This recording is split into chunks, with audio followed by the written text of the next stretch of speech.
Hello, welcome all of you in this YouTube channel English club with doctor Puneet Dubey, जिसकी series में आप पढ़ रहे हैं मिशेल फूको और उनके द्वारा लिखी गई एक किताब द हिस्ट्री ऑफ सेक्सुअलिटी, जिसको 4 वॉल्यूम में प्रकाशित कराया गया था। जिसके पहले वॉल्यूम में पार्ट 3 में सेंटिया सेक्सुअलिस के नाम से एक एसे था। आइए चलते हैं, पढ़ते हैं। इन पॉइंट्स को नोट भी करते रहना, क्योंकि जो ऑब्जेक्टिव टाइप क्वेश्चंस आते हैं आपके एग्जाम में तो उसमें बहुत ही ज़्यादा यूजफुल साबित होंगे आपके लिए। पढ़ते हैं। First point, Paul Michel Foucault. इनको फूको बोलेंगे, means it is a right pronunciation Foucault in accordance to the French language. 15 October 1926 to 25 June 1984. Date of birth, date of death. Was a French historian of ideas and a philosopher who was also an author, literary critic, political activist, and teacher. Foucault's theories primarily addressed the relationship between power versus knowledge and liberty, and he analyzed how they are used as a form of social control through multiple institutions. Though often cited as a structuralist and a postmodernist, Foucault rejected these labels and sought to critique authority without limits on him. Next point. His thought has influenced academic within a large number of contrasting areas of study, with this especially including those working in anthropology, communication studies, criminology, cultural studies, feminism, literary theory, psychology, and sociology. His efforts against homophobia and racial prejudice, as well as against other ideological doctrines, have also shaped research into critical theory and Marxism-Leninism alongside other topics. Next point, from 1966 to 1968, Foucault lectured at the University of Tunis before returning to France, where he became head of the philosophy department at the new Experimental University of Paris 8th. Foucault subsequently published The Archaeology of Knowledge 1969. In 1970, Foucault was admitted to the Collège de France. याद रखना, Collège de France में admission लिया, membership और उसकी membership भी बनाए रखी. He retained until his death.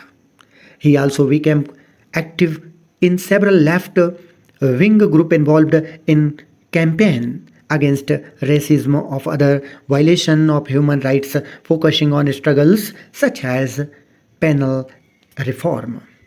फूको ने अपने सिद्धांतों में मुख्य रूप से शक्ति बनाम ज्ञान और स्वतंत्रता के बीच संबंधों को संबोधित किया, और उन्होंने विश्लेषण किया कि उन्हें कई संस्थानों के माध्यम से सामाजिक नियंत्रण के रूप में कैसे उपयोग किया जाता है।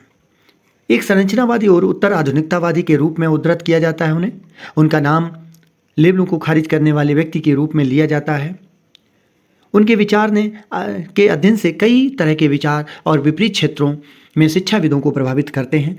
इसमें विशेष रूप से नृविज्ञान, संचार अध्ययन, अपराध विज्ञान, सांस्कृतिक अध्ययन, नारीवादी, साहित्यिक सिद्धांत, मनोविज्ञान और समाजशास्त्र में काम करने वाले लोग भी शामिल हैं।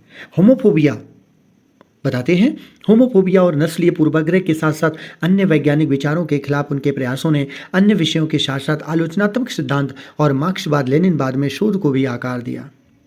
कहते हैं कि 1966 से 1968 तक फूको ने फ्रांस लौटने से पहले ट्यूनिस विश्वविद्यालय, याद रखना, ट्यूनिस विश्वविद्यालय में व्याख्यान दिया, जहाँ वे पेरिस एर्थ के लिए प्रायोगिक विश्वविद्यालय में दर्शन शास्त्र विभाग के प्रमुख बने।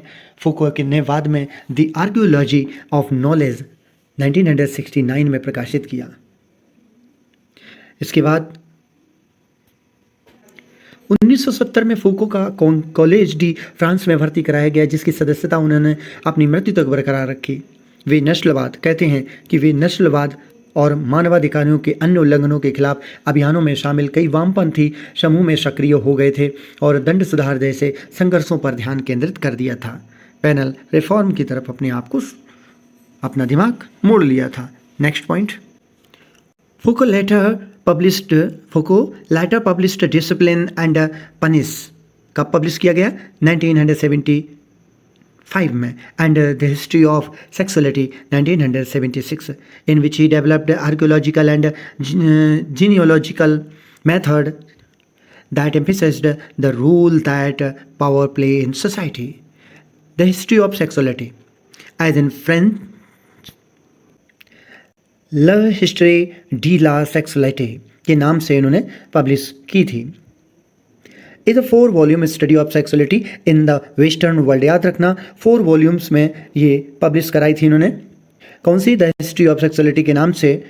ला हिस्ट्री डी ला सेक्सुअलिटी ये नाम है फ्रेंच लैंग्वेज में और ये इंग्लिश लैंग्वेज में है. इसको 4 वॉल्यूम्स में प्रकाशित किया गया था in the western world by the French historian and philosopher Michel Foucault. Michel Foucault के द्वारा पब्लिश कराई गई थी. He examine the emergence of sexuality as a discursive object and separate sphere of the life, and argues that the notion that every individual has a sexuality is a relatively recent development in Western societies. वही एक विवादास्पद वस्तु और जीवन के अलग क्षेत्र के रूप में लैंगिकता यानी सेक्सुअलिटी के उद्भव की जांच करता है और तर्क देता है कि यह धारणा कि प्रत्येक व्यक्ति में कामुकता होती है पश्चिमी समाजों में अपेक्षाकृत हाल ही में विकसित हुई थी, वेस्टर्न सोसाइटीज में डेवलप हुई थी. The first volume, named The Will to Knowledge, La Volonté de Savoir के नाम से फ्रेंच में पब्लिश की थी और द विल टू नॉलेज के नाम से इंग्लिश में पब्लिश कराई गई थी. वाज फर्स्ट पब्लिश्ड इन 1976 और an English translation appeared in 1978. And the second volume जो पब्लिश हुआ था, फर्स्ट वॉल्यूम पब्लिश हुआ था द विल टू नॉलेज के नाम से. सेकेंड वॉल्यूम पब्लिश कराया गया था क्योंकि इसमें 4 वॉल्यूम्स थे, तो सेकेंड वॉल्यूम का नाम था द यूज़ ऑफ प्लेजर, जिसको फ्रेंच लैंग्वेज में ला यूज एज डेस प्लेजर इसके नाम से लिखा गया था. नेक्स्ट थर्ड वॉल्यूम है the care of the self के नाम से, ली साउसी डी सोई के नाम से, और published in 1984. Fourth volume publish हुआ था कन्फेशंस ऑफ द फ्लेश, जिसका फ्रेंच लैंग्वेज में नेम था लेस एबियाक्स डी ला चिया, बाज पब्लिश्ड पोस्टमसली. और ये जो लास्ट वाला 4th वॉल्यूम था इनकी बुक का हिस्ट्री ऑफ सेक्सुअलिटी का, के जो 4 वॉल्यूम प्रकाशित हुए थे उनका फर्स्ट वॉल्यूम ये रहा, सेकेंड वॉल्यूम के नाम से ये है, और थर्ड वॉल्यूम ये है, 4th वॉल्यूम ये है. तो पोस्टमसली इन 2018 में 4th volume confessions of the flesh के नाम से पब्लिश हुआ था. Volume first the will to knowledge, volume जो फर्स्ट है द विल टू नॉलेज के नाम से, इसमें 5 पार्ट लिखे गए हैं. याद रखना फर्स्ट वॉल्यूम जो हिस्ट्री ऑफ सेक्सुअलिटी के नाम से है उसमें इसका जो फर्स्ट वॉल्यूम का नेम है द विल टू नॉलेज, जिसमें 5 पार्ट लिखे गए हैं. उसका फर्स्ट पार्ट क्या है देखते हैं. In part 1 Foucault discusses the repressive hypothesis.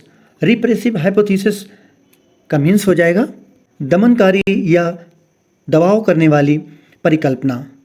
The widespread belief among the late 20th century Westerners that sexuality and the open discussion of sex was socially repressed during the late 17th, 18th, 19th and early 20th centuries, a byproduct of the rise of capitalism and bourgeois society before the partial liberation of sexuality in modern times. इस भाग में फूको ने दमनकारी परिकल्पना पर चर्चा करते हुए 20वीं सदी के उत्तरार्ध में के पश्चिमी में लोगों के बीच व्यापक विश्वास और खुली चर्चा भी की है. Next part second the repressive hypothesis. Repressive hypothesis को इन्होंने एनालाइज कर दिया है दमनकारी परिकल्पना को. इन पार्ट सेकंड या 2 Foucault notes that from the 17th century to the 1970s यानी 1970 के दशक में there had actually been a veritable discursive explosion in the discussion of sex, albeit using an authorized vocabulary that codified where one could talk about it, when one could talk about it and with whom. Means इस second part में फूको ने note किया कि 17वीं सदी से 1970 के दशक तक क्या हुआ था कि इस डिस्कशन हुआ था, डिस्कशन ऑफ सेक्स का उपयोग करने और उनका उपयोग करके जो यह निर्धारित करनी थी कि कोई इसके बारे में कहाँ, कब और किसके साथ, कब तक, कितने समय तक बात कर सकता है। नेक्स्ट पार्ट थर्ड, साइंटिया सेक्सुअलिस, जिसका ये चैप्टर और वीडियो बनाया जा रहा है वो इसी का बनाया जा रहा है, यानी कि फर्स्ट वॉल्यूम जो हिस्ट्री ऑफ सेक्सुअलिटी के नाम से बुक लिखी गई थी उसका फर्स्ट वॉल्यूम का थर्ड पार्ट साइंटिया सेक्सुअलिस है। In part 3 फूको explores the development of the scientific study of sex, the attempt to unearth the truth of sex, a phenomenon which Foucault argues is peculiar to the West. In contrast, विरोध करते हैं इस विरोध में to the West's sexual science, Foucault introduces the ars erotica के ऊपर अपने introduce करते हैं, which he states has only existed in ancient and eastern societies. Furthermore, he argues that this scientia sexualis has repeatedly been used for political purposes, being utilized in the same name of public hygiene. किस नाम से? Public hygiene, to support state racism. बताते हैं कि पश्चिम के यौन विज्ञान के विपरीत फोको ने आर्स इरोटिका का परिचय दिया, जिसके बारे में उनका कहना है कि यह केवल प्राचीन और पूर्वी समाजों में ही मौजूद था। इसके अलावा उनका तर्क है कि इस साइंटिया सेक्सुअलिस का बार बार राजनीतिक उद्देश्य के लिए उपयोग किया गया, जिसका उपयोग राज्य नस्लवाद का समर्थन करने के लिए सार्वजनिक स्वच्छता के नाम पर किया जा रहा है। Next point, returning to the influence of Catholic confession, he looks at the relationship between the one confessing and the authoritarian figure that he confesses to, arguing that as Roman Catholicism was eclipsed in much of Western and Northern Europe following the Reformation, the concept of confession survived and became more widespread, entering into the relationship between parents and child, patient and psychiatrist and student and educator. कहते हैं कि Catholic acceptance या confession, Catholic confession के प्रभाव पर लौटते हुए वह कन्फेशन करने वाले और उस सत्तावादी व्यक्ति के बीच के संबंध को देखता है जिसका वह कन्फेस करते हैं। यह तर्क देते हैं कि सुधार करते हुए कि पश्चिमी और उत्तरी यूरोप के अधिकांश हिस्सों में रोमन कैथोलिक धर्म का ग्रहण लग गया था। रोमन कैथोलिक धर्म हटता जा रहा था, घटाया जा रहा था और इसी एक्सेप्टेंस की अवधारणा बची सी रह गई, और जो अवधारणा बची रह गई वो धीरे धीरे व्यापक होती गई। माता पिता, बच्चे, रोगी और मनोचिकित्सक और छात्र और शिक्षक के बीच के संबंधों में प्रवेश किया। By the 19th century, he maintains the truth of sexuality. The truth of sexuality was being readily explored both through confession and scientific inquiry.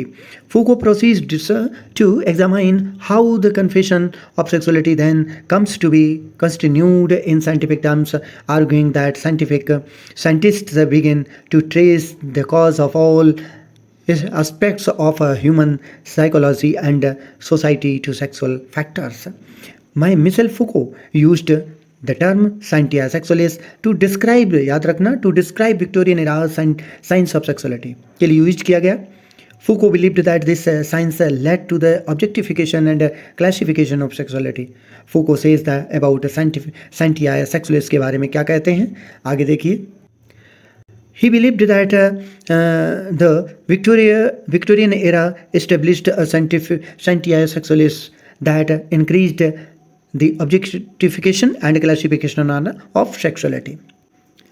He believed that sexuality is a mechanism used to regulate and govern bodies in contemporary society.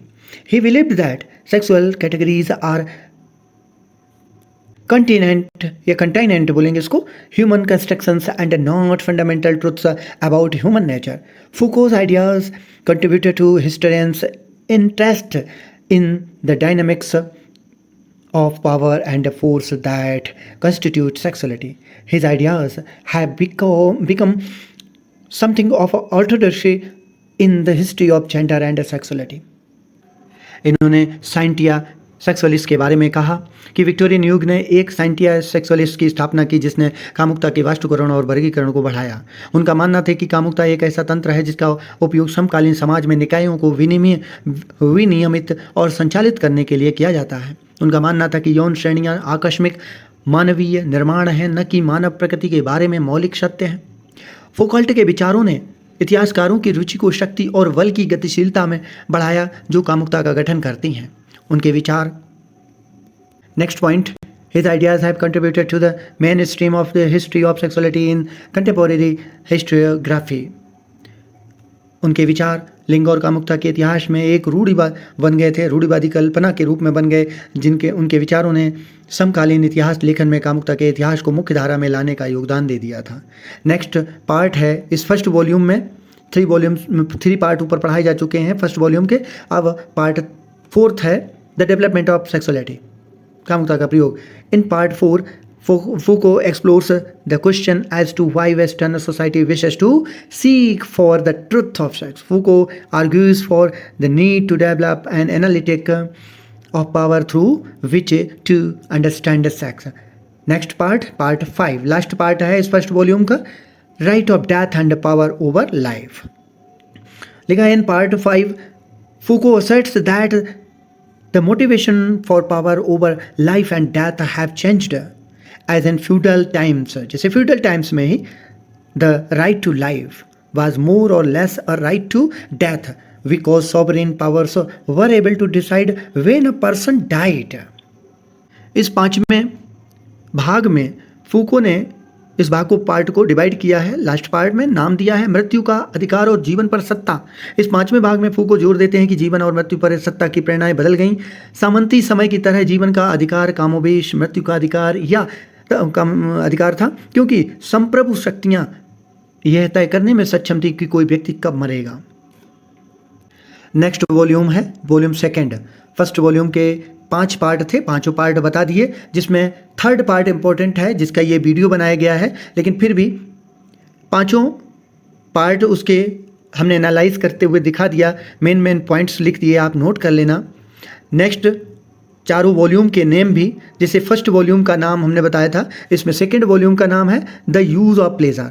Next 3rd volume का नाम है the care of the self, और 4th volume का है confessions of the flash. ये video आपको कैसी लगी कृपया लाइक करें, कमेंट करें, शेयर करें और सब्सक्राइब भी करें। मिलते हैं नेक्स्ट वीडियो के साथ, तब तक के लिए धन्यवाद।